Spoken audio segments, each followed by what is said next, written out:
சங்கீதம் 112 முதல் வசனத்திலிருந்து நம்ம வாசிப்போம். சங்கீதம் 112, Psalms 112. அல்லேலூயா, கர்த்தருக்கு பயந்து அவருடைய கட்டளைகளில் மிகவும் பிரியமா இருக்கிற மனுஷன் பாக்கியவான்.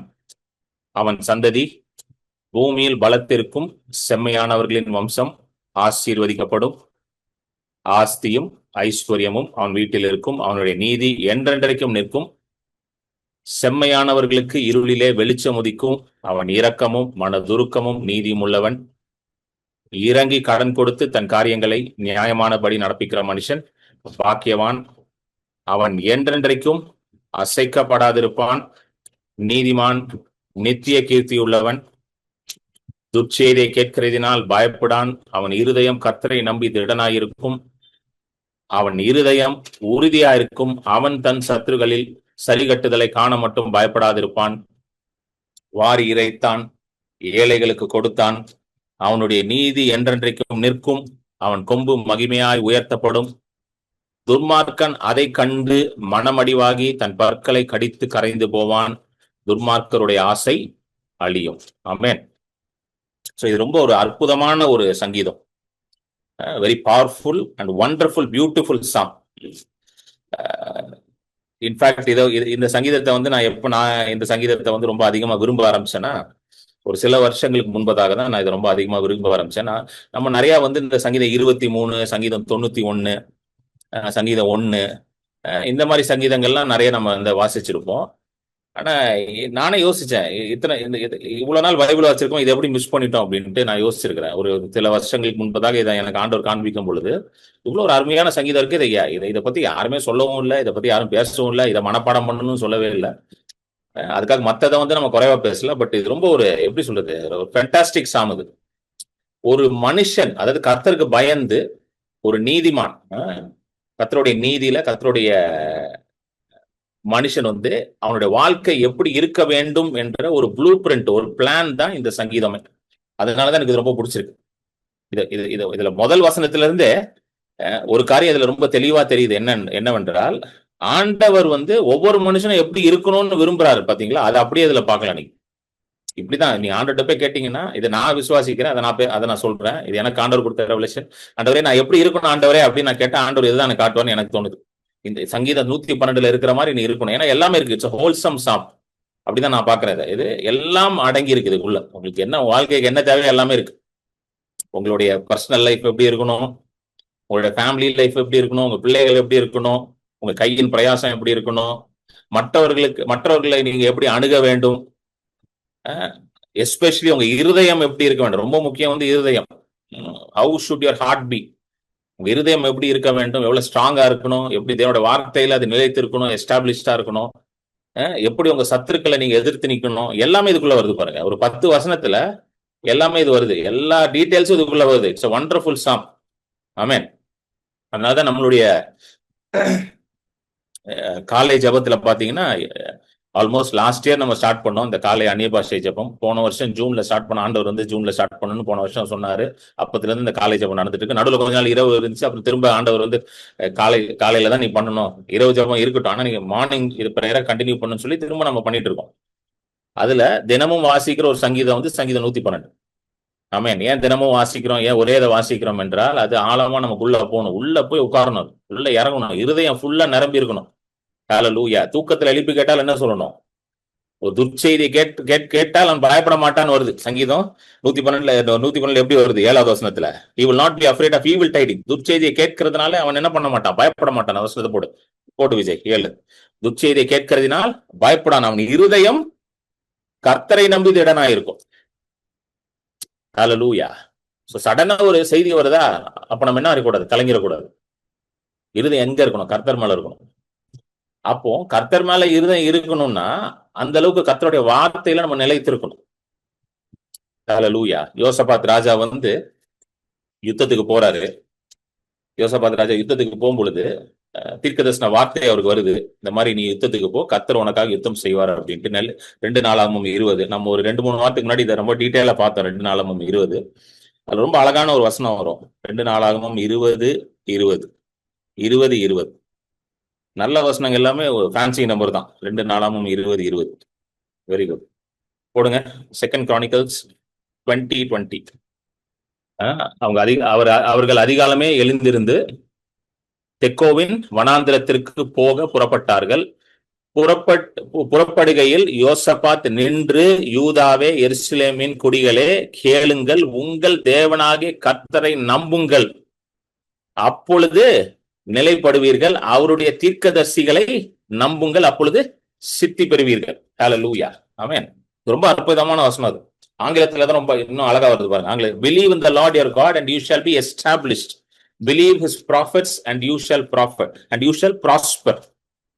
ரெண்டுமே ஒண்ணுதான். Believe in the Lord your God, believe in the prophet, ரெண்டுமே ஒண்ணுதான். ப்ராஃபட் என்ன பண்றாரு? தேவனுடைய வார்த்தையை கொண்டு வராரு. So believe in the prophet, அதாவது வந்து தீர்க்கதரிசியை நம்புகள்னா அந்த மனுஷனை நம்ப சொல்லல, அந்த வார்த்தையை நம்ப சொல்றாரு. நிறைய பேர் தீர்க்கதரிசியை நம்பிட்டு இருக்கிறாங்க, அந்த மனுஷனை போய் நம்பிட்டு இருக்கிறாங்க. ஓகே, அந்த தீர்க்கதரிசி பெரிய தீர்க்கதரிசியா, இன்டர்நேஷனல் ப்ராஃபட்டா, அவர் ஏதாவது நமக்கு செய்வார்? அவர்லாம் ஒன்றும் செய்ய மாட்டாரு. நல்லா புரிஞ்சுக்கணும். இன்டர்நேஷனல் ப்ராஃபட் அவர் ஏதாவது நம்மளுக்கு செஞ்சிருவாரு? அவர் சொல்ற வார்த்தையில தான் வல்லமே இருக்கு. அவரு அது வார்த்தையை விட்டுட்டு அவரை பிடிச்சிட்டு இருப்பாங்க போயிட்டு. நிறைய பேர் பார்த்திருக்கேன், வார்த்தையை விட்டுறான், வார்த்தையை விட்டுட்டு இந்த தேவ மனுஷன் எனக்கு ஏதாவது செய்வார். தேவ மனுஷர்கள் வந்து எதுவும் நமக்கு செய்ய மாட்டேன். நானே தேவ மனுஷன் தான், நானே சொல்றது. தேவ மனுஷன் எதுவும் செய்ய முடியாது. அந்த வார்த்தை தான் உங்களுக்கு வேலை செய்யுது. தேவ மனுஷனோட வேலை என்னது? வார்த்தையை சொல்லணும். இப்ப என்கிட்ட வராங்க, ஜபத்துக்கு வராங்க, பிரதர் தேவன் என்ன வார்த்தையை சொல்றாரு எனக்கு சொல்லுங்க அப்படின்னா, தேவனுடைய வார்த்தையை தான் நான் சொல்லணும். அவங்க என்னைய வந்து பிடிச்சிட்டு இருக்க கூடாது, என்னைய பிடிச்சிக்கிட்டு பின்னாடி தொங்கிட்டு இருக்க கூடாது. எனக்கு பெட்டி தூக்கிட்டு போறது, காப்பி போட்டு கொடுக்கறது, இந்த இந்த வேலையெல்லாம் பண்ணிட்டு இருக்க கூடாது.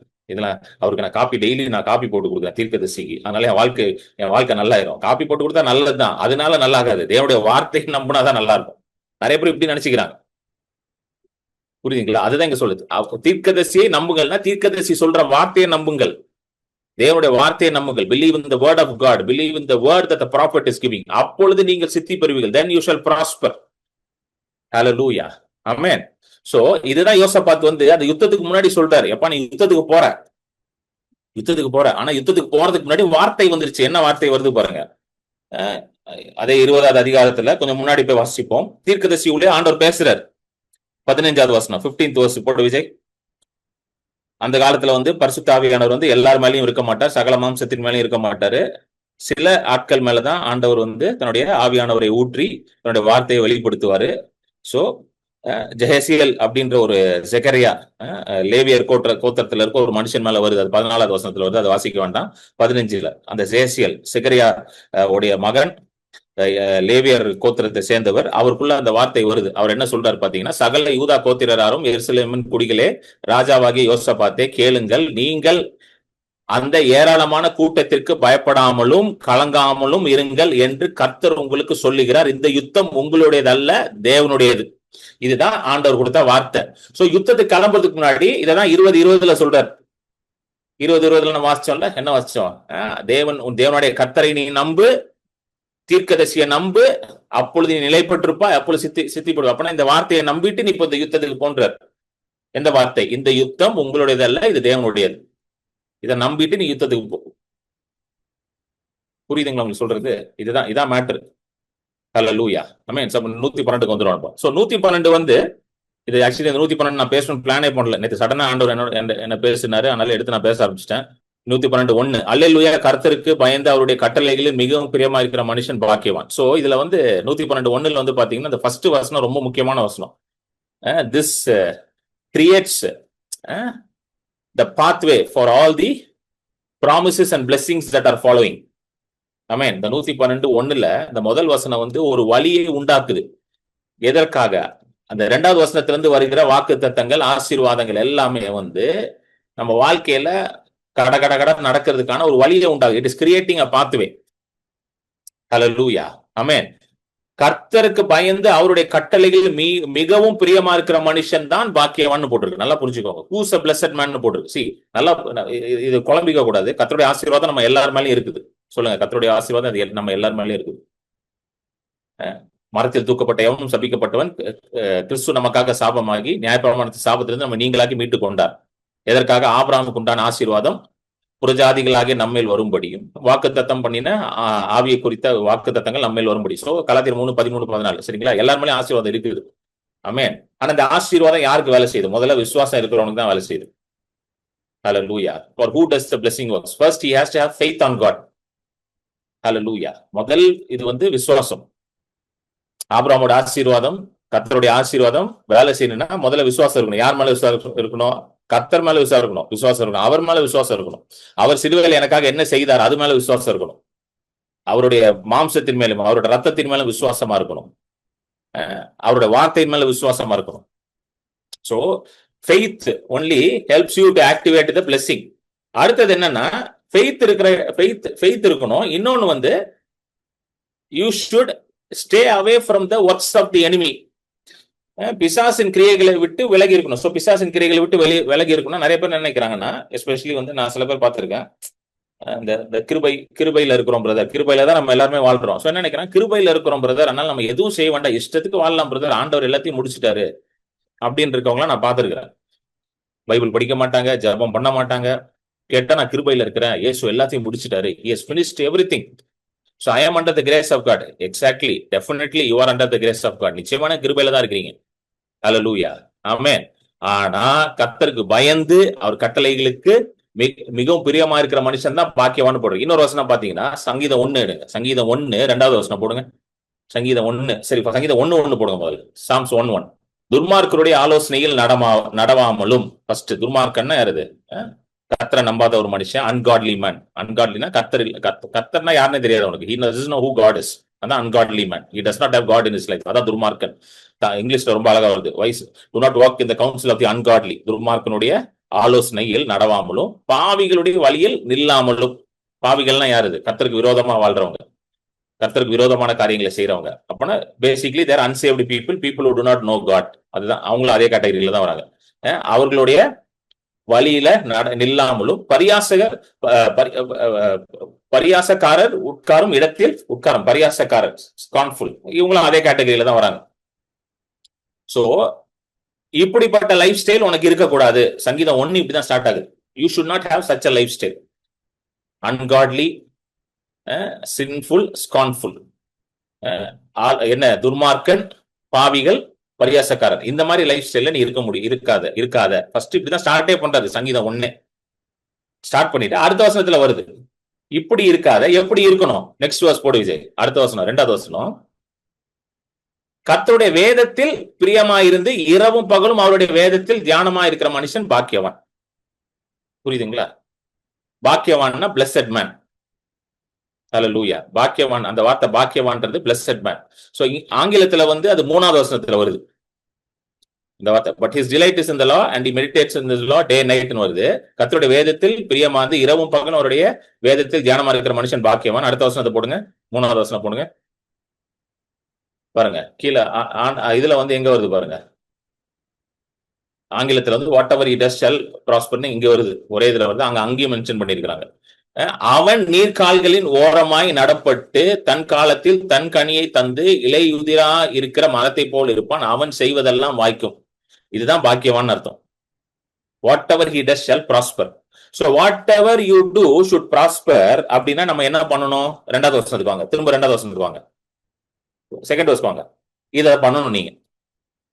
ஹல்லேலூயா. If you want to prosper in everything that you do in life, எத்தனை பேருக்கு அந்த ஆசை இருக்குது? கை தூக்குங்க. எனக்கு நான் செய்வதெல்லாம் நான் சக்சஸ்ஃபுல் ஆகணும் brother. What ever I to, whether it is my work, it is my family, it is my ministry, என்ன பண்றோம் அதெல்லாம் சக்சஸ்ஃபுல்னா இதுதான் secret.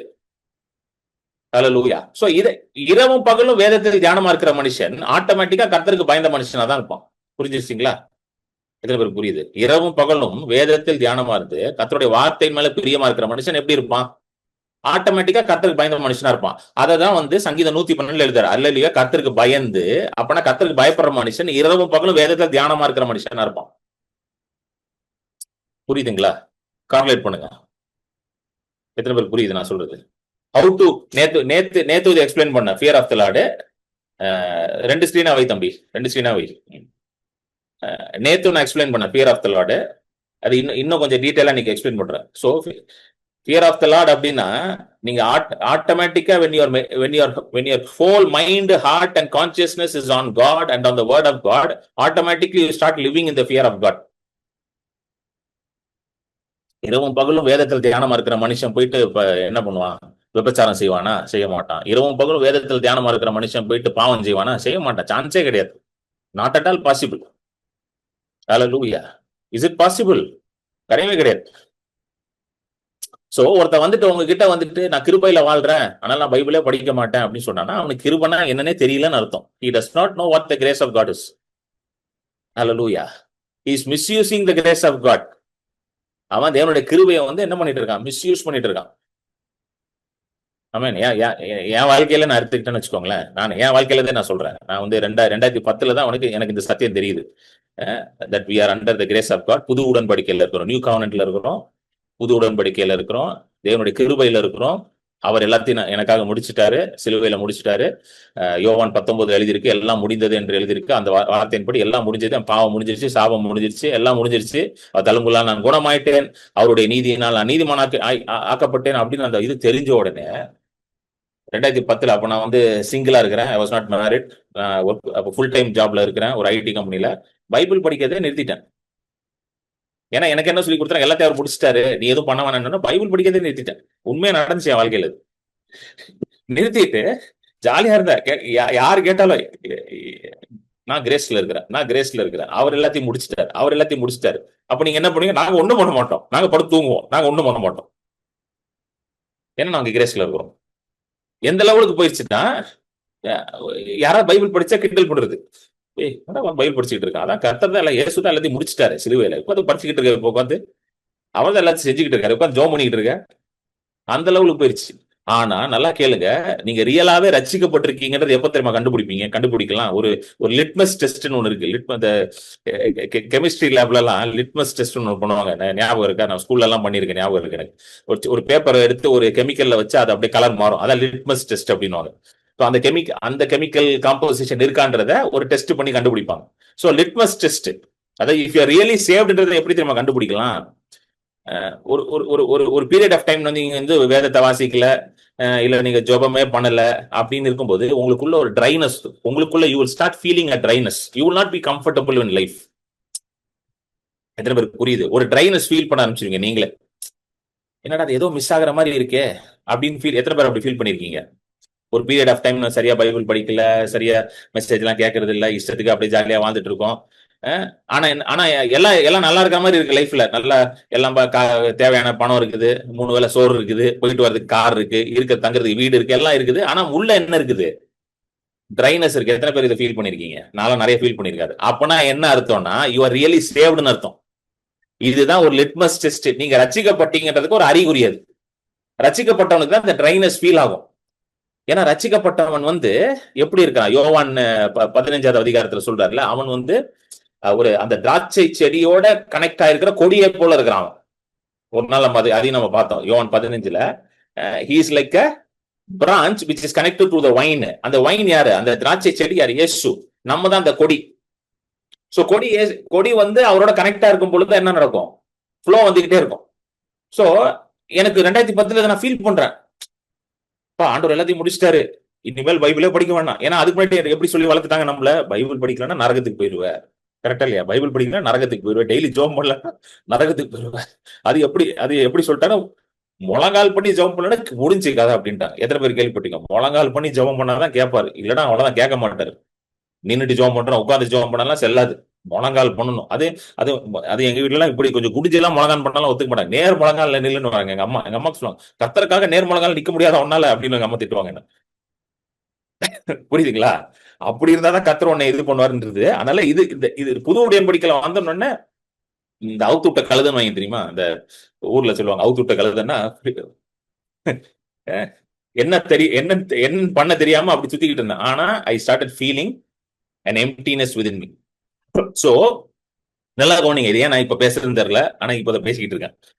If you are feeling that emptiness within you, உங்களுக்குள்ள அந்த ட்ரைனஸ், அந்த வெறுமை ஃபீல் பண்றீங்கன்னா first it is a good sign. அது ஒரு நல்ல அடையாளம். எத்தனை பேருக்கு புரியுது? அது வந்து நல்ல அடையாளம். Thank God you are feeling that. அந்த எம்டினஸ், அந்த ட்ரைனஸ் நீங்க ஃபீல் பண்றீங்கன்னா ஆண்டவருக்கு நன்றி சொல்லுங்க. ஏன்னா நீங்க கரெக்டான பாத்துல போயிட்டு இருக்கீங்கன்னு அர்த்தம். புரியுதுங்களா? இப்போ எத்தனை பேருக்கு நைட்டு பசி? எத்தனை பேர் நைட்டு டின்னர் முடிச்சிட்டீங்க? நான்லாம் டின்னர் முடிச்சிட்டேன். சரிங்களா? டின்னர் சாப்பிட்றதுக்கு முன்னாடி ஒரு 5-6 மணிக்கு பசிக்குதா? பசி எடுக்குது. பசி எடுத்தோடனே நம்ம என்ன பண்றோம்? போய் சாப்பிடுறோம். கரெக்டா? இப்போ நல்லா கவனிங்க, பசி எடுக்கிறது நல்லதா கெட்டதா? கரெக்டா சொல்லுங்க. பசி எடுக்கிறது. If you are feeling hungry, is it good or bad? It's good only இல்ல, இது ரொம்ப நல்லது. பசி எடுக்குதுன்னா நல்லது. நீங்க டாக்டர்கிட்ட போயிட்டு நீங்க சொல்றீங்கன்னு வச்சுக்கோங்களேன், எனக்கு பசியே எடுக்க மாட்டேங்குதுன்னா டாக்டர் வந்து சூப்பருங்க, வெரி குட், பர்ஃபெக்ட்டுங்க, சோறு பிரச்சனை மிச்சம், வீட்டுல அரிசி வாங்க வேண்டாம், பருப்பு வாங்க வேண்டாம் சொல்லிட்டு டாக்டர் வெரி குட் வெரி குட்னு வரா டாக்டர்? இல்ல இல்ல, நான் இப்ப என் போய் நான் இப்ப என் வைஃப் கிட்ட போய் சொல்றேன், ஏமா எனக்கு பசி எடுக்கல. வைஃப் வந்து ரொம்ப சந்தோஷம்ப்பா, நீ நீ சாப்பிட்டா இவ்வளவு திம்ப நீ நல்லதா போச்சு, உனக்கு பொங்கி போட வேண்டாம் அப்படின்னு என் வைஃப். புரியுதுங்களா? கிடையாது. பசி எடுக்கலன்னா என்ன பிரச்சனை? தேர் சம்திங் ராங் வித் அர்த்தம். பசி எடுக்குதுன்னா everything is right with அர்த்தம். ஹல்லேலூயா. அதே போலதான் உங்களுக்குள்ள அந்த ஆவிக்கு, அந்த உள்ளான மனுஷனுக்குள்ள ஒரு தாகம், ஒரு ஏக்கம், என்னடா அது ஆண்டவரே, இன்னும் ஏதோ இருக்கு ஆண்டவரே, இன்னும் there something more in life ஆண்டவரே, என்ன பத்தனா ஆண்டவரே அப்படின்னு உள்ள தோணுதுன்னா நீங்க கரெக்டான டைரக்ஷன்ல போறீங்க. ஆண்டவர்கிட்ட விலகி போல கரெக்டா ஆண்டவர் நோக்கி போறீங்க. Spiritual hunger should never die in your life. Hallelujah. Note பண்ணிக்கோங்க, ஆவிக்குரிய பசி உங்க வாழ்க்கையில குறையவே கூடாது. எப்பொழுதும் ஆவிக்குரிய பசி இருந்து கொண்டே இருக்கணும் உங்களுக்கு, எப்பொழுதும் இருக்கணும். நல்லா கேட்டுக்கோங்க. ஆவிக்குரிய மந்த நிலை, ஆவிக்குரிய அந்த அந்த அந்த அந்த ஸ்டாக்னேஷன் வாங்க இங்கிலீஷ்ல, ஸ்டாக்னேஷன் இருக்கவே கூடாது. ஒரு சிஸ்டர் கீழே போற, I thought it was backslide. பேக் ஸ்லைடுலாம் ஆகவே முடியாது. புதிய உடன்படிக்கையில பேக் ஸ்லைடுன்ற கான்செப்டே கிடையாது. அதை புரிஞ்சுக்கோங்க முதல்ல. பின்மாற்றம்னு கிடையாது. ஒன்ஸ் ரசிக்கப்பட்டீங்கன்னா கிறிஸ்துக்குள்ள வந்துட்டீங்க. கிறிஸ்துக்குள்ள இருந்து எங்க ஸ்லைடு பண்ணி வெளியே போறது, வலிக்கிட்டு எங்க வெளியே போறது? கரெக்டா இல்லையா? கிறிஸ்து கூட்ட இருந்து வலிக்கிட்டு எங்க போறது வெளியே? அவ்வளவு பெரிய ஆளா நம்ம? கிறிஸ்து கூட்ட உள்ள இருந்து வலிக்கிட்டு வெளியே போற அளவுக்கு பெரிய ஆளா நம்ம? கிடையாது. நம்ம வந்து அந்த அந்த அந்த ஆவிக்குரிய இதுல அந்த கனெக்ஷன், அதாவது கொடியானது செடியோட கனெக்ஷன்ல இருக்கிற வரைக்கும் தான் கொடிக்கு வந்து ஜீவன். சோ கொடி வந்து என்னைக்கு செடியோட கனெக்ஷன்ல இல்லாம இருக்குதோ கொடி வாடி போகுது. அப்பனா இட் இஸ் அ சைன், அது ஒரு அடையாளமா இருக்கு. சோ அந்த உள்ள ட்ரைனஸ் ஃபீல் பண்ணிட்டே இருக்கீங்கன்னா, you need to go to the word of God, you need to go to God in prayer. இதுதான் அதுக்கு அடையாளம், வேற ஒன்றும் அடையாளமே கிடையாது. பயப்படவே வேண்டாம். சூப்பரா இருக்கீங்கன்னு அர்த்தம். பாடி ஹெல்த்தியா இருக்கு, நல்லா பசிக்குது. ஆவிக்குரிய வாழ்க்கை ஹெல்த்தியா இருக்குது, நல்லா பசிக்குது. ஹல்லேலூயா, ஆமென். அப்படிப்பட்ட மனுஷன் எவன்? கர்த்தருக்கு பயந்து, கர்த்தருடைய சங்கீதம் 1:2 போட்டிருக்க மாதிரி இரவும் பகலும் கர்த்தருடைய வேதத்தில் தியானமா இருக்கிற மனுஷன், கர்த்தருடைய வேதத்துல பிரியமா இருக்கிற மனுஷன், கர்த்தரை வாஞ்சித்து, கர்த்தாவே இன்னும் என்ன இருக்கு ஆண்டவரே, I want to see more ஆண்டவரே, இன்னும் அதிகமா நான் பார்க்கணும் ஆண்டவரே அப்படின்னு இருக்க மனுஷன் இருக்கான் பாத்தீங்களா, அவன் தான் பாக்கியவான். Never settle for less. இது போதும் நினைக்க கூடாது, இது போதும் நினைக்க கூடாது. Hallelujah. Always ask God for more. பாருங்க, நீங்க அதனாலதான் வேதத்துல வந்து பாத்தீங்கன்னா, வேதத்துல இருக்க அற்புதங்கள்லாம் பாத்தீங்கன்னா சாதாரண அற்புதம் கிடையாது. எல்லாமே வந்து பாத்தீங்கன்னா வேற லெவல் அற்புதம். செங்கடல் பழக்கிறது, கண்மலையில இருந்து தண்ணி வருது, மண்ணா வருது, காடை வருது வனாந்திரத்துல, இதெல்லாம் வந்து வேற லெவல்ல அற்புதம் நடக்குது. ஏன் இந்த மாதிரி எழுதி வச்சிருக்கிறாங்க? ஏன்னா இந்த மாதிரி லெவல்ல தான் ஆண்டவர் ஆப்ரேட் பண்றாரு, இந்த மாதிரி லெவல்ல தான் ஆண்டவர் இருக்கிறாரு. ஹல்லேலூயா. இப்ப என் வாழ்க்கையில ரீசெண்டா ஒரு அற்புதம் நடந்துச்சு, அந்த சாட்சியை நான் சொல்றேன். பயங்கரமான அற்புதம், என்னாலே நம்ப முடியல. நான் வந்து இப்போ ஒரு 2-3 வாரத்துக்கு முன்னாடி திருச்சியில இருந்தேன் நினைக்கிறேன். ஐ திங்க் ஜூன்ல கடைசி வாரத்துக்கு முந்தின வாரம் திருச்சியில இருந்தேன். அப்போ திருச்சியில நைட்டு காலையில மீட்டிங் முடிச்சுட்டு,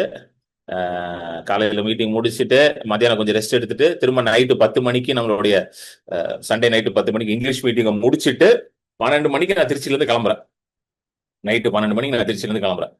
நைட்டு 12 மணிக்கு நான் திருச்சியில இருந்து நான் மட்டும் தனியா சோலோவா கார் ஓட்டிட்டு சென்னைக்கு வரணும். என் காரை ஓட்டிட்டு வரணும். ஸோ ஆல்மோஸ்ட் ஒரு 5 to 6 hours ஆகும். சரிங்களா? ஸோ நைட் யாரும் கார் ஓட்டாதீங்க. நான் ஓட்டுறேன்னு சொல்றதுனால நீங்க ஓட்டாதீங்க. எனக்கு வந்து அது பழகிருச்சு. ஏன்னா நான் வந்து ரொம்ப வருஷமா ஓட்டுறதுனால எனக்கு பழகிருச்சு. அதனால நீங்களும் வந்து பிரதர் நைட்லாம் கார் ஓட்டுறாரு, அதனால நானும் please, I don't recommend people driving இந்த நைட். ஒரு டிஸ்க்ளைமர் மாதிரி சொல்றேன், எனக்கு பழகிருச்சு. இன்னொன்னு, எனக்கு நைட் ஓட்டும் போது எனக்கு என்னன்னு தெரியல, எனக்கு ரொம்ப பிடிச்சிருக்கு நைட் ஓட்டுறதுக்கு. ரொம்ப காமா பீஸ்ஃபுல்லா இருக்கும், யாரும் டிஸ்டர்ப் பண்ண மாட்டாங்க. என் வீட்லயும் என் ஃபேமிலியும் கார்ல நைட் வந்தாங்கன்னா அவங்களும் எனக்கு டிஸ்டர்ப் பண்ண மாட்டாங்க, பட் தூங்கிடுவாங்க. நான் பாட்டு நிம்மதியாக அந்நிய பாஷை ஜோம் பண்ணிட்டு காரை ஓட்டிட்டு வந்துருவேன். ஸோ அதனால I am very comfortable driving இந்த நைட். அதனால ஐ டிரைவ் இந்த night. So I don't recommend anybody driving இந்த நைட். புரியுதுங்களா? நைட்டு தூங்கிட்டு பகல்ல கார் ஓட்டுங்க, அதுதான் நல்லது. ஸோ நான் நைட்டு ஓட்டிட்டு வரேன். ஸோ 12 கால் எடுக்கிறேன். திருச்சியில இருந்து கிளம்புறேன், வந்துகிட்டே இருக்கிறேன். வந்துட்டு கரெக்டா ஒரு 6 மணிக்கு நான் வந்துட்டேன். ஒரு 5:45 6 o'clock ஐ என்டர்டு சென்னை. வந்து என் வீட்டுல வந்து அபார்ட்மெண்ட்ல கீழே காரை பார்க் பண்ணிட்டு நான் வீட்டுக்கு போயிட்டேன். மேலே போயிட்டு ரெஸ்ட் எடுத்துட்டு அடுத்த நாள் காலையில யூஸ்வலா நான் வெளியில டிராவல் பண்ணிட்டு வந்தேன். அடுத்த நாள் போய் காரை கிளீன் பண்ணுவேன். எல்லாம் கிளீன்லாம் பண்ணி பண்ணுவேன். ஸோ கீழே போய் காரை கிளீன் பண்ணுவேன்.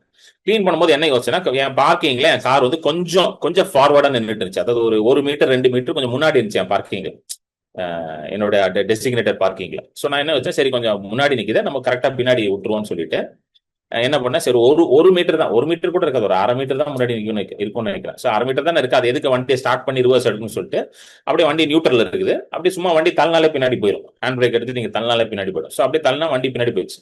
பின்னாடி தள்ளுற ஃப்ரண்ட்ல தள்ளனோடனே ஃப்ரண்ட்ல வந்து பாத்தீங்கன்னா இன்ஜின் ஆயில் கொட்டி கிடக்குது. காரு கீழே இன்ஜின் ஆயில், கார்ல இருந்து இன்ஜின் ஆயில் வந்து கீழே இருக்குது, கொட்டி இருக்குது. லைட்டா இருக்கு, ரொம்ப இல்ல, லைட்டா இருக்குது. என்னடா அது, இது புதுசா இருக்குது, இன்ஜின்ல இருந்து ஆயில் வெளியே வரக்கூடாது இல்ல சொல்லிட்டு, இப்ப it is healthy engine the oil should not leak. ஒரு இன்ஜின் ஆயில், ஒரு கார்ல இருந்து இன்ஜின் ஆயில் லீக் ஆகக்கூடாது. ஒரு நல்ல இன்ஜினா ஆயில் லீக் ஆகக்கூடாது. என் வண்டி வந்து இது வரைக்கும் எந்த பிரச்சனையும் கிடையாது, 8 வருஷமா வச்சிருக்கிறேன், நோ ப்ராப்ளம்.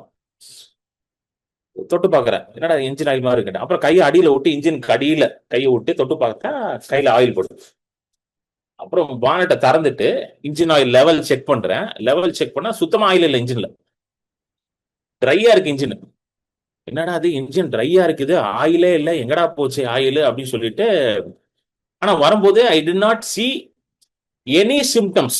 இதுதான் வந்து அற்புதமே. நான் கிட்டத்தட்ட 330 கிலோமீட்டர்ஸ் நான் ஓட்டிட்டு வரணும், Trichy to Chennai, 6 hours journey ஓட்டிட்டு வரேன், நோ சிம்டம். அதாவது இன்ஜின் டெக்னிக்கலா தெரியாதவங்களுக்கு சொல்றேன், உங்க சரீரத்துக்கு எப்படி ரத்தம் முக்கியமோ அதே போல காரோட இன்ஜினுக்கு ஆயில் முக்கியம். பெட்ரோல் கிடையாது, ஆயில் ஒன்று ஊத்துவாங்க. பெட்ரோல் வந்து அது வேற, அது ஃபியூவல். ஆயில் ஒன்று ஊத்துவாங்க. ஸோ என் காருக்கு 4 லிட்டர் ஆயில் ஊற்றணும். எவ்ரி 10,000 கிலோமீட்டர் சர்வீஸ் பண்ணும்போது 4 லிட்டர் புது ஆயில் ஊற்றுவாங்க, பழைய ஆயில் எடுத்துட்டு. ஸோ ஒரு இன்ஜினுக்கு oil is very very very very very vital, just like how the blood is vital for the body. So oil சுத்தமா இல்லை. ஆனா வரும்போது ஒரு பிரச்சனை இல்லை, ஸ்மூத்தா எப்பவும் போல ஸ்மூத்தா நல்லா ஓட்டிட்டு வந்து நிறுத்தினேன். ஆனா சுத்தமா ஆயில் இல்லை வண்டியில. யூஸ்வலா ஆயில் இல்லைன்னா அதுல ஒரு இது காட்டும், இண்டிகேட்டர் காட்டும், ஆயில் இல்லை அப்படின்னு கார்லயே காட்டும், உங்களுக்கு இண்டிகேட்டர் காட்டும் ஆயில் இல்லைன்னா அப்படின்ட்டு.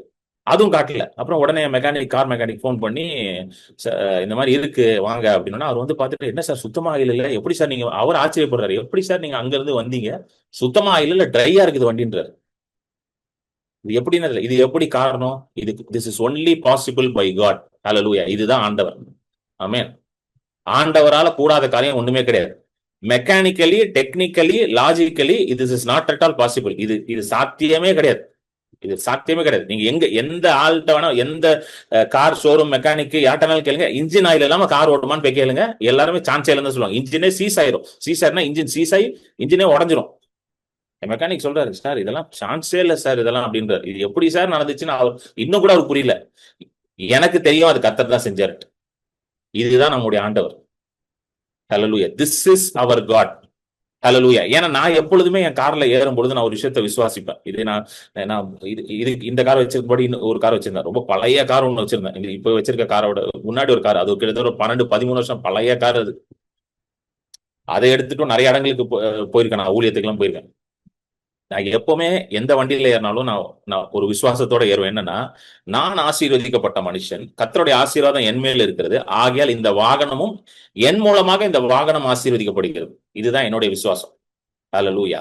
Because of the blessing that I carry, this vehicle is blessed. எத்தனை பேர் புரியுது? அந்த வெஹிக்கிள்ல எந்த பவரும் கிடையாது, உங்க மேலதான் பவரே இருக்குது. Hallelujah. blessing is upon you. அந்த காரு, அந்த பஸ், அந்த பைக் டசன்ட் மேட்டர். நீங்க ஏறினீங்கன்னா அது என்ன ஆயிடுச்சு, பிளஸ்ட் வெஹிக்கிளா மாறிடுச்சு. இதுதான் power of established in the word of God. இதுதான் கர்த்தருடைய வார்த்தையில நிக்கிறது. புரியுதுங்களா உங்களுக்கு சொல்றது? இப்படி இதுதான் கர்த்தருடைய வார்த்தையில நிக்கிறது. சோ நீங்க எங்க ஏறினாலும் அது பிளஸ்ட் தான். நீங்க எந்த வண்டியில ஏறினாலும் அது பிளஸ்ட் தான். அது no matter how old it is, doesn't matter. நீங்க ஏறிட்டீங்களா, God will make sure that vehicle will perform properly and take you to the destination. ஹல்லேலூயா. இதெல்லாம் நிறைய நான் பார்த்திருக்கேன். இந்த மாதிரி அற்புதங்கள்லாம் நான் ஏகப்பட்டது பார்த்திருக்கேன் நான். ஹல்லேலூயா. இதுதான் வந்து கர்த்தருடைய வார்த்தையில நீங்க தியானமா இருக்கும் பொழுது, தியானமா இருக்கிறதா consciousness, having a consciousness of Christ.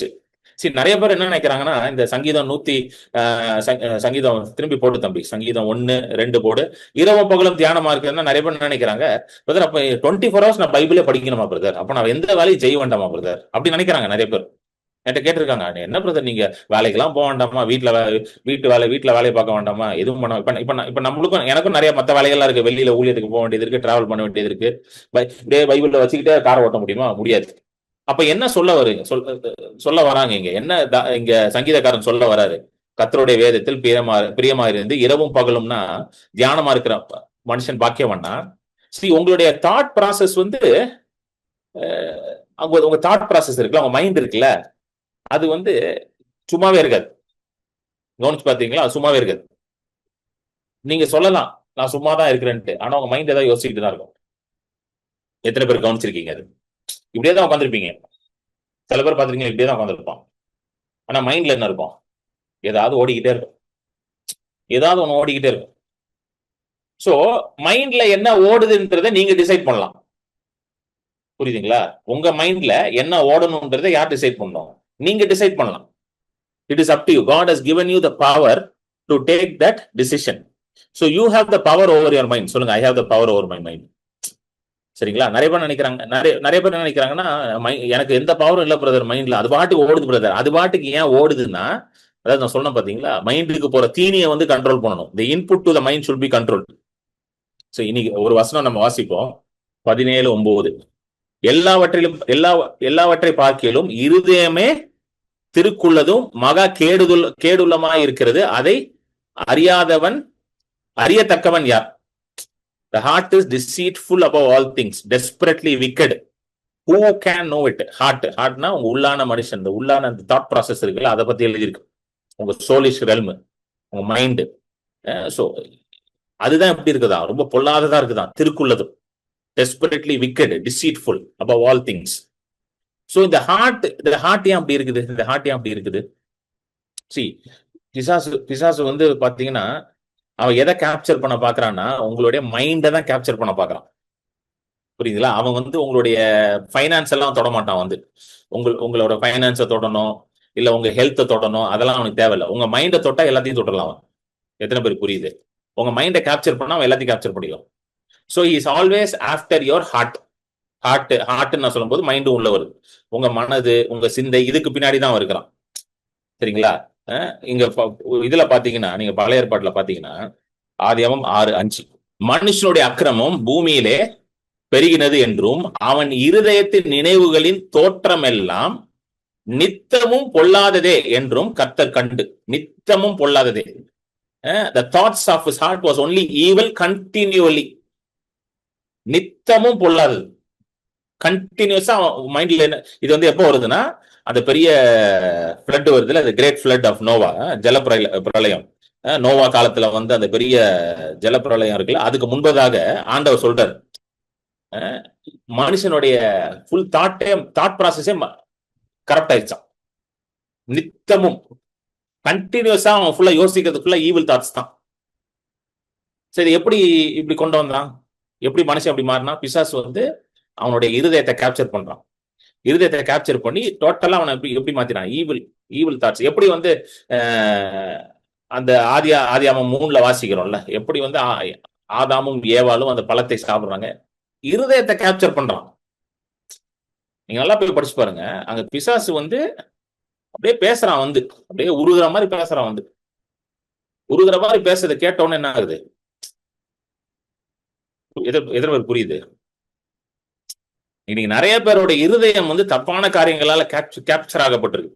தப்பான காரியங்களை பார்த்து கேப்சர் ஆகுறாங்க. இது புரியல நிறைய பேருக்கு, என்னன்னே புரியல. They're not looking deep, they're less looking at the surface. மனுஷனோ எதை பாக்குறான்னு போட்டிருக்கு, முகத்தை பாக்குறான். தேவன் தான் இருதயத்தை பாக்குறான். மனுஷன் வந்து வெளியில இருக்கிறத பார்த்து என்ன ஆயிடுறான்? அந்த பழமானது அழகுள்ளதும் பார்வைக்கு அருமையானதும் ஆக இருந்தது. ஆதியாகமம் 3 போடு தம்பி. அப்பொழுது ஸ்திரீயானவள் அந்த விருட்சம் புசிப்புக்கு நல்லதும் பார்வைக்கு இன்பமும், புசிப்புக்கு நல்ல பார்வைக்கு இன்பமும், புத்தியை தெளிவிக்கிறதற்கு. புரியுங்களா? எப்படி இருக்குதா? ஆங்கிலத்துல என்ன அழகா வருது, The tree was good for food, pleasant to the eyes. ஒரு எக்ஸாம்பிள் சொல்லட்டா, கரண்ட் எக்ஸாம்பிள் நான் சொல்றேன் உங்களுக்கு, சரிங்களா? அண்ணன் நல்லா டான்ஸ் ஆடுறாரு, அண்ணன் நல்லா பஞ்ச் டைலாக் பேசுறாரு, அதனால அண்ணனுக்கு நம்ம என்ன பண்ணலாம், ஓட்டு போடலாம். புரிஞ்சிருச்சா? எத்தனை பேருக்கு புரிஞ்சிருச்சு நான் சொல்றது? இதுதான் மேட்ரு. புரியுதுங்களா? நல்லா டான்ஸ் ஆடுறாரு, நல்லா பஞ்ச் டைலாக் பேசுறாருன்னா நாட்டை ஆள முடியாது. புரியுதுங்களா? அதுக்கெல்லாம் கொஞ்சம் வேணும். இன்னைக்கு நிறைய பேர் ஓட்டு போடுறது காரணமே அதான். நல்லா ஸ்டைலிஷ், ரொம்ப ஸ்டைலிஷ். இந்தியாவிலே இந்த மாதிரி ஸ்டைலிஷ் அழகான சீஃப் மினிஸ்டரே இல்லைங்க. ரொம்ப முக்கியம். எங்க இருந்து வருது இதெல்லாம்? ரூட் எங்க இங்க இருந்து வருது. புரிஞ்சிருச்சிங்களா எங்க இருந்து வருதுன்ட்டு?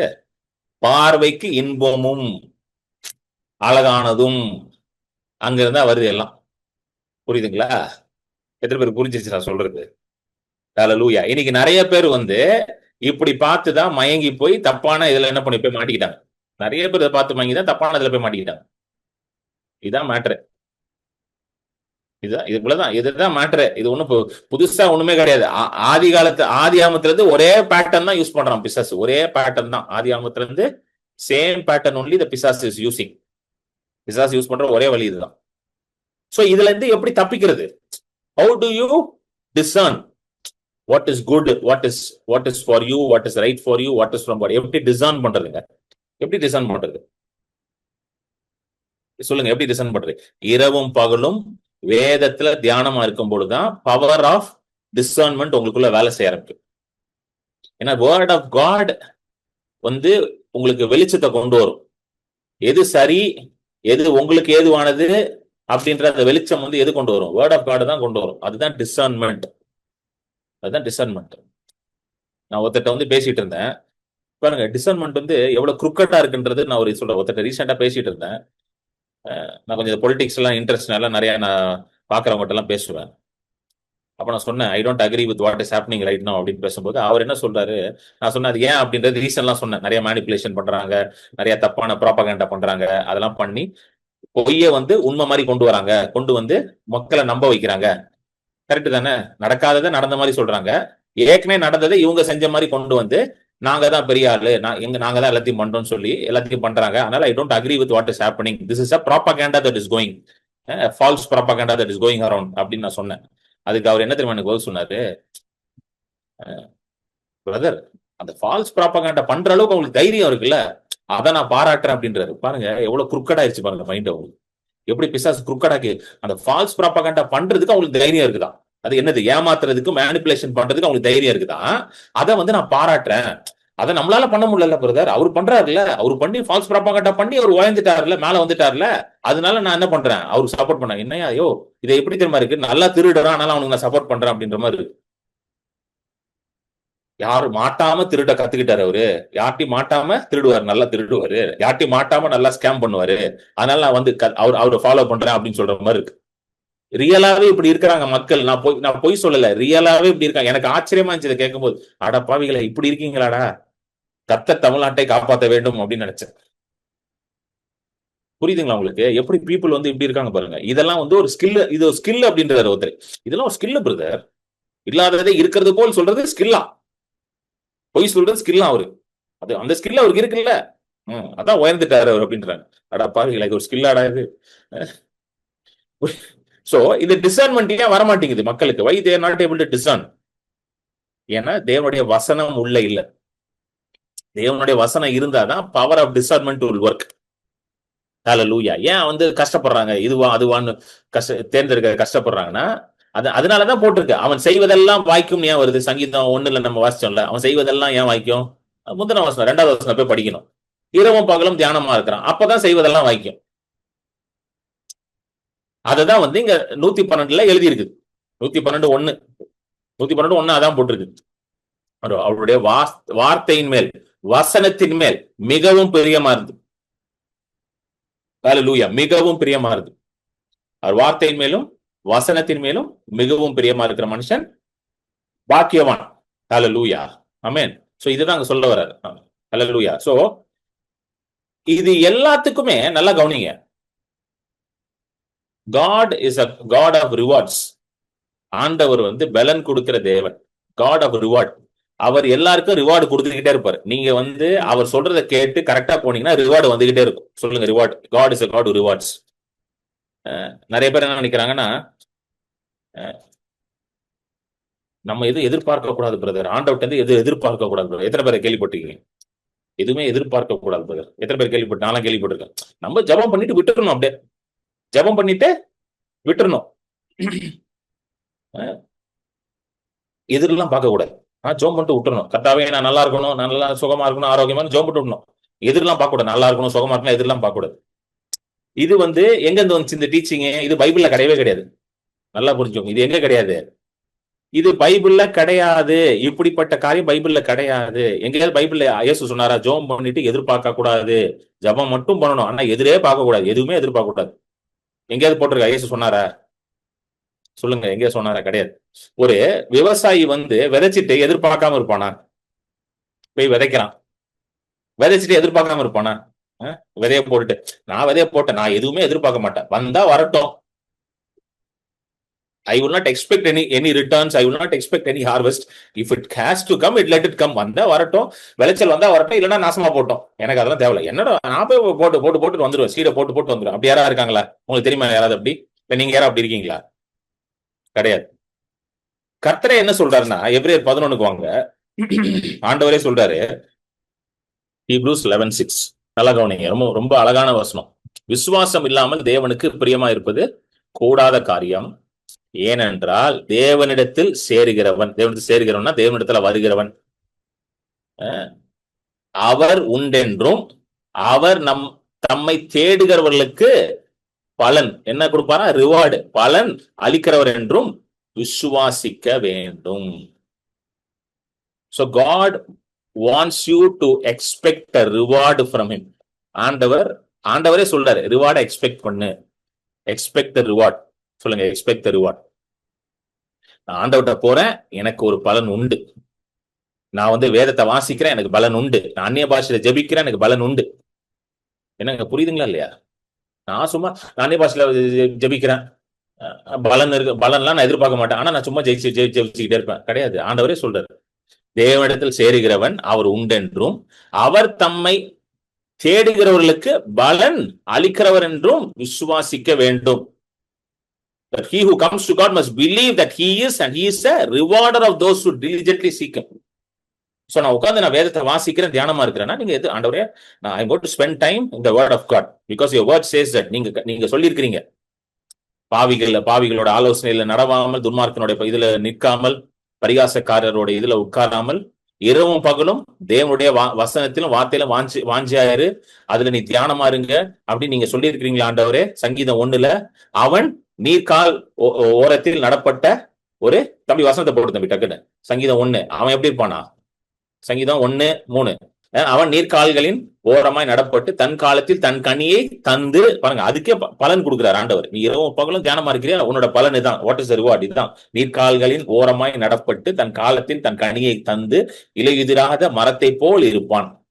அவன் செய்வதெல்லாம் வாக்கியம். So God always rewards when you follow him, when you obey his commandments, when you do as per the word of God.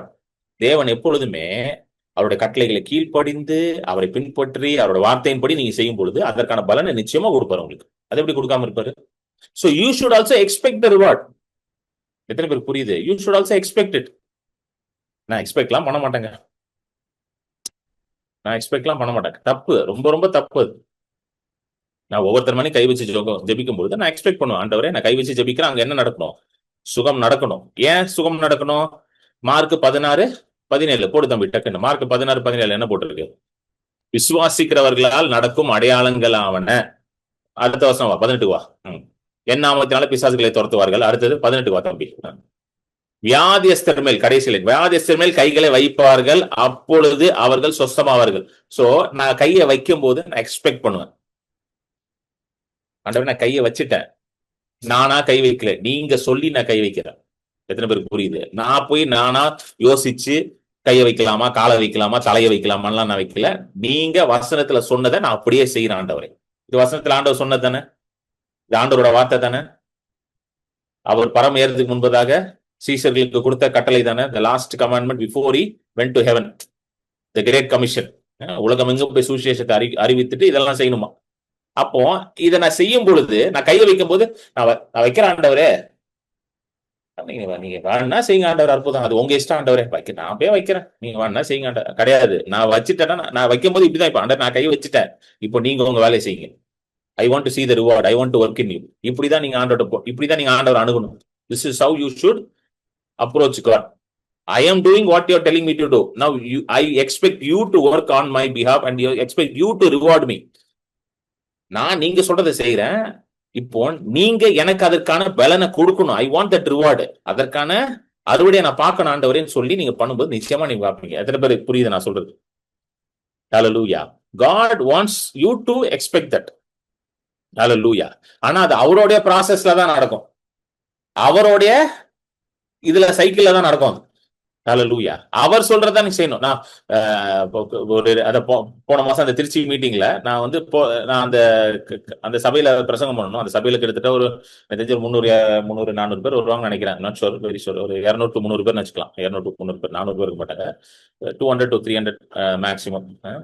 அப்ப உள்ள போகும்போது ஆண்டவர் எனக்கு சொல்லிட்டாரு முந்தின நாள், you have to pray for எவ்ரிபடின்ட்டாரு. You have to pray for everybody. எல்லார் மேலேயும் நீ கை வச்சு ஜெபம் பண்ணணும். சோ ஒரு 200-250 பேருக்கு எல்லார் மேலும் நான் கை வச்சு ஜெபம் பண்ணா எவ்வளவு நேரம் நான் ஜெபம் பண்ணணும் யோசிச்சு பாருங்க. அப்ப நான் சொல்லிட்டேன் அந்த பாஸ்டர்ட்ட, God gave me a commandment that I have to pray for everybody, so I will pray for everybody. So pastor நான் என்கிட்ட மைக் கொடுக்கறதுக்கு முன்னாடி சொல்லிட்டாரு, பிரதர் வந்து எல்லாருக்கும் ஜெபம் பண்ணுவாரா, எல்லாரும் நின்று வெயிட் பண்ணி ப்ரேயர் பண்ணிட்டு தான் போகணும்ட்டார். 9:30 மணிக்கு 9:45 நான் மைக் இருக்கிறேன். I started ministering. 2:30 ஆல்மோஸ்ட் 2:45 வரைக்கும் நான் மினிஸ்டர் பண்ணிட்டு இருக்கேன். பிரசங்கம் முடிக்கிறேன், எல்லாருக்கும் ஜெபம் பண்ணிட்டு இருக்கேன். சுத்தமா டயர்ட் ஆகல body. Nothing happen to my body. I was completely fresh. எப்படி நடந்துச்சுன்னு எனக்கே புரியல. ஏனென்றால் I was obeying the command of God. தேவனுடைய கட்டளைக்கு கீழ்ப்படிந்து நாங்க வேலை செஞ்சுக்கிட்டு இருக்கேன். யோசிச்சு பாருங்க, 200-250 பேருக்கு கையை வச்சு ஜெபம் பண்ணணும்.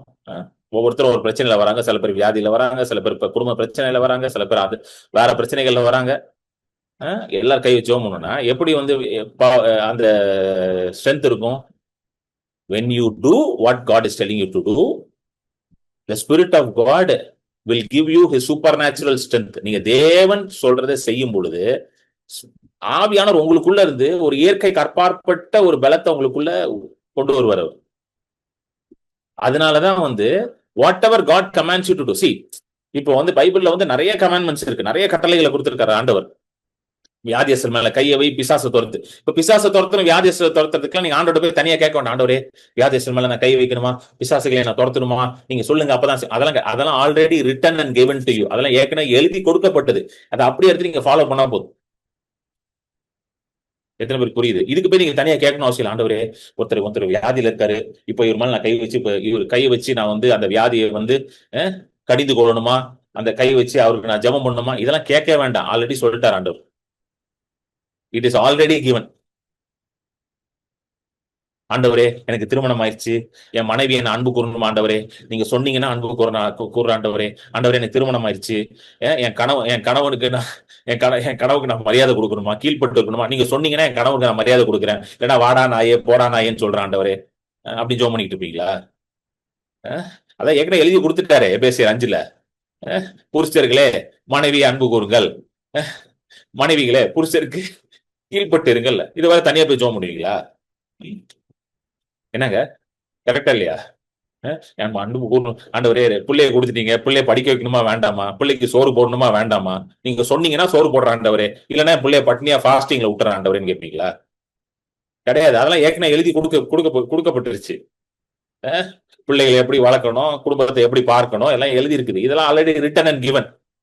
இன்னைக்கு நிறைய பேருக்கு நான் கவனிச்சு பார்த்திருக்கேன், நிறைய பேருக்கு குடும்பத்தை சரியா கவனிக்க தெரியாத காரணம் என்ன தெரியுமா?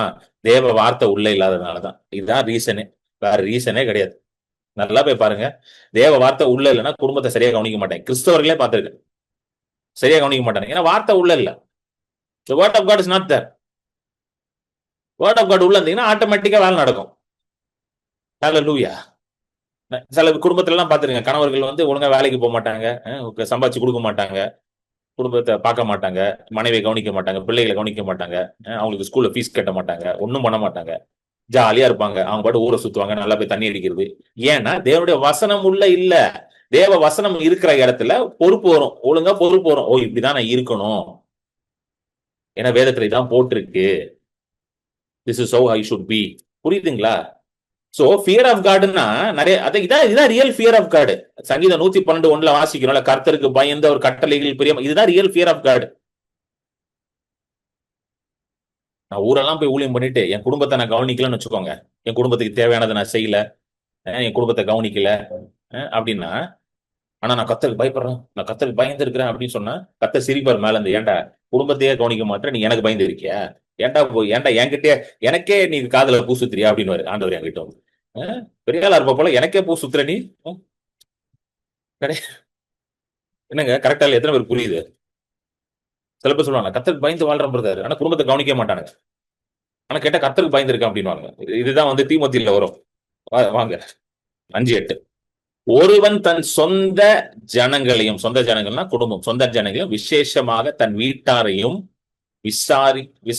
விசாரியாமல் போனால், விசாரியாமல் கவனிக்காமல் போனால் அவன் விசுவாசத்தை மறுதலித்தவனும் அவிசுவாசியிலும் கெட்டவனுமாய் இருப்பான். புரியுதுங்களா? சோ விசுவாசி, நான் கர்த்தரை விசுவாசிக்கிறேன், கர்த்தருக்கு பயந்து இருக்கிறேன், கர்த்தருக்கு பிரியமா இருக்கிறேன் அப்படின்னு சொல்லிட்டு சொந்த குடும்பத்தையும் சொந்த ஜனங்களையும் கேர் பண்ணாம, அவங்களை கவனிக்காம, அவங்கள பார்த்து கொள்ளாம இருந்தானா அவன் அவிசுவாசியோட மோசமா இருக்கும். இஸ் வர்ஸ் தென் அன்பிலீவர்னு போட்டிருக்கு. இது எல்லாம் கர்த்தருக்கு பயப்படுற பயத்துக்குள்ளதாங்க வருது. இதெல்லாம் ஃபியர் ஆஃப் தி லார்டுக்குள்ளதான் வருது. சோ ஃபியர் ஆஃப் தி லார்ட்னா இது எல்லாமே அதான், கர்த்தருக்கு பயந்து அவருடைய கட்டளைகளில் பிரியமா இருக்கிற மனுஷன் பாக்கியவான். அதான் சங்கீதம் 100. கர்த்தருக்கு பயந்து கட்டளைகள்ல பிரியமா இருப்பான். கர்த்தருக்கு பயப்படுறான்னா கர்த்தருடைய கட்டளைக்கு பிரியமா இருப்பான். அவன் தான் கர்த்தருக்கு பயந்த மனுஷன். ஹல்லேலூயா. எத்தனை பேருக்கு புரியுது? எத்தனை பேருக்கு புரிஞ்சிருச்சு கர்த்தருக்கு பயப்படுற பயம் என்னன்னு? இதுதான் ரியல் கர்த்தருக்கு பயப்படுற பயம். ஹல்லேலூயா. அவர் சொல்றது, அவர் எழுதி வச்சிருக்கிறதெல்லாம் ஃபாலோ பண்ணி டிலிஜென்ட்டா இருந்து, உண்மையா இருந்து, உத்தமமா இருந்து, அவர் சொல்றத வந்து அப்படியே செய்யறான் பாத்தீங்களா, அவன் தான் கர்த்தருக்கு பயந்துருக்கான். இதான் ரியல் ஃபியர் ஆஃப் காட். என் பிள்ளை வந்து அப்பா ஐ ஹானர் யூ அப்பா அப்படின்னு சொல்லுது. சொல்லிட்டு நான் சொல்றது ஒண்ணுமே கேட்க மாட்டேங்குது. அப்ப நான் அதை ஹானர் பண்ணதுன்னு அர்த்தமா? என் பிள்ளை சொல்லுங்க. ஐ ஹானர் யூ அப்பா, ஐ லவ் யூ அப்பா அப்படின்னு டைலாக் எல்லாம் கொடுத்தேன் என் பிள்ளை என்கிட்ட வந்துட்டு. சரிங்களா? You are my father, you are my this, you are my that அப்படின்னு dialogue, you are my hero அப்படிலாம் சொல்லிட்டு சொல்றது ஒண்ணும் கேட்க மாட்டேங்குது. நான் ஒண்ணு சொன்னா அது ஒண்ணு செய்யுது. நான் கேட்பேன், ஏமா என்னம்மா நல்லா டைலாக் எல்லாம் விடுற, I love you, I honour you, I இது யூ, ஐ அது யூன்ற, ஆனா ஒன்னும் செய்ய மாட்டேறியம்மா. நிறைய வீட்டுல இது பாத்திருக்கேன். அதுதான் சொல்றேன், இது ஏன் இப்ப பேசுறேனே தெரியல. கணவன் சொல்றாரு, என் மனைவி நேசிக்கிறேன், பிள்ளைகள் நேசிக்கிறேன், ஒன்னும் செய்ய மாட்டார். மனைவிக்கு ஒன்னும் செய்ய மாட்டார், பிள்ளைகளுக்கு ஒன்னும் செய்ய மாட்டார். அதே மனைவியும், என் கணவன் தான் எனக்கு எல்லாம், நான் ரொம்ப கர்த்தருக்காக நான் வாழ்றேன், பயங்கர ஸ்பிரிச்சுவல், ஆனா கணவனுக்கு ஒரு சோறு கூட பொங்கி போட மாட்டாங்க. அது மாதிரிலாம் தெரியும் எனக்கு. ஒரு சோறு போட மாட்டாங்க கணவனுக்கு, அவரை கவனிக்கவே மாட்டாங்க. கேட்டா நான் எப்பவுமே ஜெபம் பண்ணிக்கிட்டே இருக்கிறேன், 24 hours பிரேயர்லயே தான் இருக்கிறேன், கணவனுக்காக பிரேயர் பண்றேன். அவரு ஏமா பிரேயர் பண்ணதெல்லாம் போதுமா, சோற போடுமா, என்னமா பண்ண. புரியுதுங்களா உங்களுக்கு சொல்றது? எத்தனை பேருக்கு புரிஞ்சிருச்சு? இன்னைக்கு ப்ரிப்பேர் பண்ணாதெல்லாம் பேச வச்சுட்டு இருக்காரு ஆவியானவர். சரி, ஓகே, நம்ம அடுத்ததுல கண்டினியூ பண்ணுவோம். ஹல்லேலூயா. Thank you Jesus. நம்ம ஜெபிப்போமா? Thank you Lord. எத்தனை பேருக்கு யூஸ்ஃபுல்லா இருந்துச்சு? எனக்கு ரொம்ப யூஸ்ஃபுல்லா இருக்கு. எப்பவுமே நான் பிரசங்கம் பண்ணும்போது எனக்கு ரொம்ப யூஸ்ஃபுல்லா இருக்கு. ஏன்னா எப்போ பிரசங்கம் பண்ணாலும் எனக்கும் சேர்த்து நான் பிரசங்கம் பண்ணிக்கிட்டு இருக்கேன். I always, whenever I preach, I also preach for me also. அப்படிதான் நடக்குது. ஆவியானவர் எனக்கும் பேசிக்கிட்டு இருப்பார். சில நேரத்துல நான் பண்ண பிரசங்கத்தை உட்காந்து யூடியூப்ல நான் கேட்டிருப்பேன். கேட்டுட்டு பரவாயில்லையே, நல்ல பாயிண்டா பேசியிருக்காரு பிரதர் கிரண் பால், நல்ல பாயிண்டா பேசியிருக்காரு, நோட் பண்ணிக்கலாம். என் பிரசங்கம் நிறைய நேரம் எனக்கே யூஸ்ஃபுல்லா இருந்தது. அதுதான் ஆவியானவருடைய மகிமே. அதுதான், that is the glory of the Holy Spirit. நம்ம வாயை வச்சு நமக்கே உபதேசம் கொடுப்பாரு. ஹல்லேலூயா. நம்ம வாயை வச்சு நமக்கே காரியங்களை சொல்லி கொடுத்துவாரு. நம்மளே நம்மளுக்காக நமக்கு பேசிக்கிட்டு இருக்கோம். ஹல்லேலூயா. ஆமென். நம்ம ஜெபிப்போம். Thank you Lord. நன்றி, ஸ்தோத்திரம் ஆண்டவரே. எல்லாம் கண்களை மூடி கர்த்தரை நோக்கி பார்ப்போம். Thank you Lord. Hallelujah. ரஹாமா லெஹெனெமே O ரஹாபா லிகரனமோ ஷெகெரெனெமே O ரெஹெனெமே லிகரஹனமோ ஷொகோ திகரபோ ரஹாபா லெஹெனெமே ஷிகரஹனம. Thank you Lord. ஆண்டவரே நன்றி நன்றி நன்றி. உம்மை நோக்கி பார்க்கிறோம் ஆண்டவரே. Thank you Lord. ஆண்டவரே, சங்கீதம் 112:1 சொல்வது போல கர்த்தருக்கு பயந்து அவர் கட்டளைகள் பிரியமா இருக்கிற மனுஷன் பாக்கியவான் எழுதியிருக்கு. ஹல்லேலூயா. சங்கீதம் 1:2 சொல்வது போல இரவும் பகலும் வேதத்தில் தியானமா இருக்கிற மனுஷன் பாக்கியவான் என்று எழுதியிருக்கு. ஆண்டவரே, இப்படி நாங்க வாழ எங்களுக்கு உதவி செய்யுங்க. எல்லாரும் இதை கேட்போம். ஆண்டவரே, இப்படி நான் வாழணும் ஆண்டவரே, உங்களுடைய வேதத்துல தியானமா இருக்கணும். ஹல்லேலூயா. உங்களுடைய கட்டளைகளை நான் கை கொள்ளணும் ஆண்டவரே. ஹல்லேலூயா. எப்பொழுதும் ஜெபத்துல நான் இருக்கணும் ஆண்டவரே. உமோட அந்த ஆக்டிவ் ரிலேஷன்ஷிப், உமோட எப்பொழுதும் அந்த ஐக்கியத்தில் அந்த உறவுல நான் வாழணும் ஆண்டவரே. ஹalleluya ஹalleluya thank you lord. இதற்கு எனக்கு உதவி செய்யுங்க. என்னுடைய உள்ளான மனுஷனுக்குள்ள இருக்கிற ஹalleluya ஆண்டவரே அந்த தாகம், the spiritual hunger, spiritual thirst, hallelujah, அது ஆண்டவரே உம்முடைய வார்த்தையின் மூலமாக, உம்முடைய பிரசன்னத்தின் மூலமாக ஆண்டவரே அது நிரப்பப்படணும். Hallelujah. I should be always be filled, hallelujah, by the word of God and by the presence of God. My hunger should be satisfied by you, Lord. Hallelujah. என்னோட பசி உம்முடைய பிரசன்னத்தினால் ஆண்டவரே hallelujah நிரப்பப்படணும் ஆண்டவரே. Thank you Lord. நன்றி நன்றி நன்றி நன்றி. hallelujah. நன்றி ஆண்டவரே. ஆண்டவரே இங்க வந்திருக்கிற ஒவ்வொருத்தரையும் நான் ஆசீர்வதிக்கிறேன் இயேசு நாமத்தில். I bless each and everyone who's joined here today, Lord. Hallelujah. YouTube மூலமாகவும் Zoom மூலமாகவும் கலந்து கொண்டிருக்கிற ஒவ்வொருத்தர் மேலே உம்முடைய கிருபை இருப்பதற்காக நன்றி. Thank you, Father. Hallelujah. Rehene me shika rahana mo shokodi karabo. Rabahala dekhe rehene me shika rahabo lohodi karabo. Orahama lekhene me shika rahana mo shokodi karabo. ஆண்டவரே இவர்கள் மேல ஆண்டவரே நீர் அளவில்லாத அன்பை வைத்திருக்கிற ஆண்டவர். இங்க இருக்கிற ஒவ்வொருத்தர் மேலே அளவில்லாத அன்பை வைத்திருக்கிறீங்கப்பா. இந்த அன்பு எந்த அளவுக்கு ஆழம், இந்த அன்பின் ஆழம் அகலம் நீளம் ஆண்டவரே இவர்கள் அறிந்து கொள்ள இவர்கள் உதவி செய்யுங்க ஆண்டவரே. ஹalleluya. உங்களுடைய அன்பு எவ்வளவு பெரியது என்பதை இவர்கள் அறிந்து கொள்ள, உங்களுடைய அன்பு எவ்வளவு நல்லது என்பதை அவர்கள் ருசி பார்க்க அவர்களுக்கு உதவி செய்யுங்கப்பா. Thank you Lord. நன்றி நன்றி நன்றி. வரப்போற நாட்கள்ல ஆண்டவரே இவர்களோட வாழ்க்கையில அசாதாரணமான ஆச்சரியமான காரியங்கள் நடக்கட்டும் இயேசுவின் நாமத்துல. அற்புதங்கள் நடக்கட்டும் இயேசுவின் நாமத்துல. ஹalleluya. இதுவரைக்கும் பார்க்காத அளவுக்கு தேவனுடைய மகிமையும் நன்மையும் பார்க்கட்டும் ஆண்டவரே இயேசுவின் நாமத்துல. Thank you Lord. நன்றி நன்றி. ஒவ்வொருத்தரையும் ஆண்டவரே வந்திருக்க ஒவ்வொருத்தரையும் ஆண்டவரே பேர் பேராக நான் ஆசீர்வதிக்கிறேன், குடும்பங்களை ஆசீர்வதிக்கிறேன். Thank you Lord. நன்றி நன்றி நன்றி. எல்லா துதி கனமும் மகிமை உமக்கே ஆண்டவரே. ஹalleluya. இயேசுவின் நாமத்துல நான் கேட்டுக்கொள்கிறேன். ஹalleluya. ஆமென்.